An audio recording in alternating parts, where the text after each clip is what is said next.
দেখুন বন্ধুরা, আবার একটা নতুন রেসিপি নিয়ে আপনাদের সামনে হাজির হয়েছি। রেসিপিটা সবই চেনা। আমরা বিট দিয়ে আলু দিয়ে আমরা একটু ভেজিটেবিল চপ বানাবো। দেখুন, আমার রান্না খুব সহজ, শর্টকাটে করি। সেই শর্টকাটেই আপনাদের দেখাবো, বেশি কিছু উপকরণ দেবো না। আমরা এগুলো ধুয়ে ভালো করে কেটে এইভাবে আমরা প্রেসারে সেদ্ধ করে নিচ্ছি। সেদ্ধ করে নিয়ে আমরা ম্যাশ করে নেব। দেখুন, আমাদের আলু আর বিট সেদ্ধ করা হয়ে গেছে। এবার আমরা একটা চাটুতে একটু মশলা রোস্ট করে নেবো, নিয়ে আমরা গুঁড়ো করে নেবো। দেখুন এখানে জিরে আছে, জিরে, শুকনো লঙ্কা, ধনে কিছু, এখানে মৌরি, এখানে আমি তেজপাতা কিছু নিয়ে নিয়েছি, আর অল্প কিছু আমি গোলমরিচ নিয়ে নিয়েছি। এগুলো আমরা সব একসাথে দিয়ে দেবো। দিয়ে হালকা আমরা নেড়ে এটাকে রোস্ট করে নিয়ে আমরা গুঁড়ো করে নেবো মশলাটা।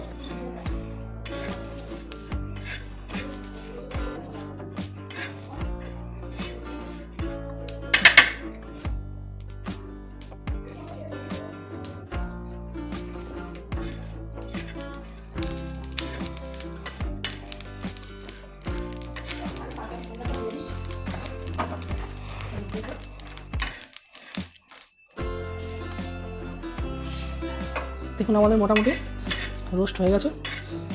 মশলাগুলো হালকা টেনে নিয়েছি আমি। এগুলোকে আমরা গুঁড়ো করে নেবো, যেহেতু আমরা বিটের চপ বানাবো। দেখুন, এটা রোস্ট করার পরে আমরা গ্রাইন্ডারে এরকম গুঁড়ো করে নিয়েছি। একটু দিকে আমরা ভাজা বাদামকে একটু ভেঙে রেখে দিয়েছি, আমরা এই মশলার সাথে ইউজ করব। দেখুন বন্ধুরা, আমরা এই আলু আর বিট সেদ্ধ করে নিয়েছি। দেখুন আমাদের আলু ম্যাশার দিয়ে আমরা এগুলোকে ম্যাশ করে নিয়েছি। এবার কড়াই একটু নেড়ে আমরা মশলা দিয়ে রেডি করে নেব। কড়াইতে আমরা একটু তেল দিয়ে দিয়েছি। তেল দিয়ে আমরা যে ম্যাশ করা আলু আর বিটটা এর মধ্যে আমরা দিয়ে দিচ্ছি। সেটা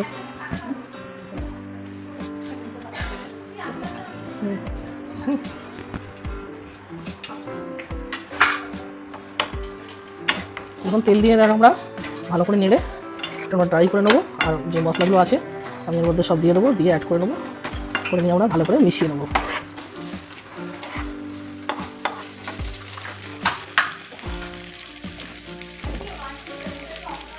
আমরা এর মধ্যে এই সামান্য আদা আমি গ্রেট করে দেবো। দেখুন এইভাবে আমি দিয়ে দেবো আদা গ্রেট করে।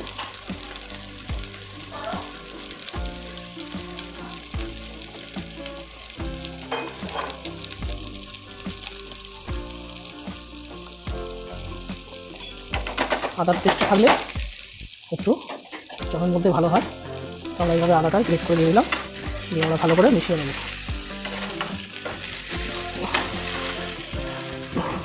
মিশিয়ে নিয়ে আমরা যে ভাজা বাদামগুলো রেখেছিলাম এর মধ্যে আমি দিয়ে দেবো,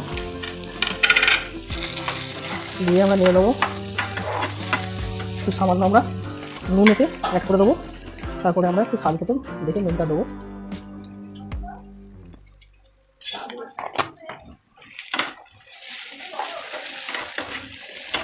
এখন আমাদের মশলাটা রেডি হচ্ছে। আমরা যে রোস্ট করা মশলাটা রেখেছিলাম এর মধ্যে আমি দিয়ে দেবো।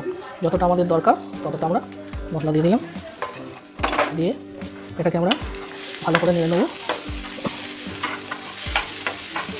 মোটামুটি মশলা আমি দিয়েছি যতটা আমার প্রয়োজন। ভাজা মশলা দিয়ে আমি এটাকে ভালো করে একটু শুকনো করে নেবো, যাতে আমাদের ভেজিটেবিল চপটা করতে একটু সুবিধা হয়। এর মধ্যে আমি কিছু ধনেপাতা অ্যাড করে দিলাম, এতে আমাদের সেন্ট এবং টেস্ট খুব ভালো আসবে।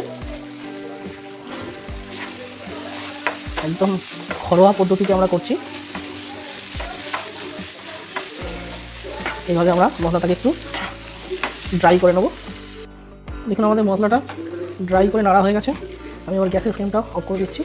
আমাদের রেডি হয়ে গেছে। আমরা এক এক করে এটা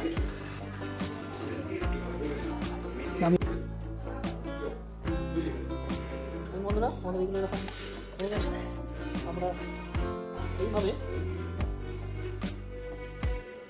এগুলোকে আমরা এরকম ছোটো ছোটো চপের মতো নিয়ে আমরা ব্রেড কাম লাগিয়ে সব এইভাবে আমরা করে দিচ্ছি।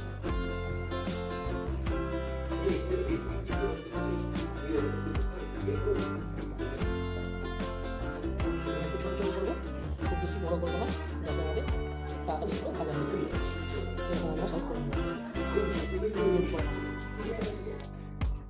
দেখুন বন্ধুরা, আমি এরকমভাবে সব ভেজিটেবিল চপগুলোকে করে নিয়েছি। করে নিয়ে আমরা দেখুন আমরা বেড ক্রাম্ব নিয়ে নিয়েছি, এতে আমরা ডুবিয়ে রেডি করে নেবো। দেখুন এইভাবে আমি বেড ক্রাম্বে দিয়ে রেডি করে নিচ্ছি চপগুলো একটা একটা করে। সব আমরা এইভাবে একে একে করে নেব। দেখুন এইভাবে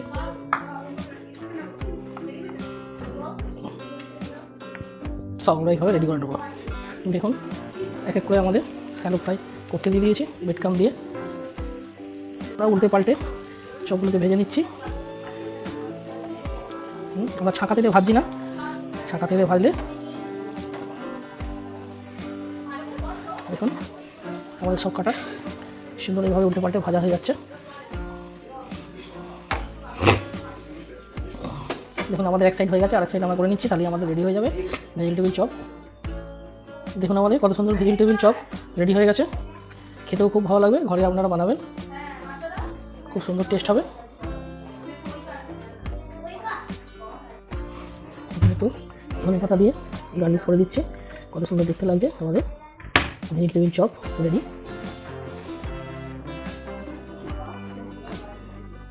আমাদের রান্না কমপ্লিট, বিট আলু দিয়ে ভেজিটেবিল চপ আমাদের রান্না কমপ্লিট।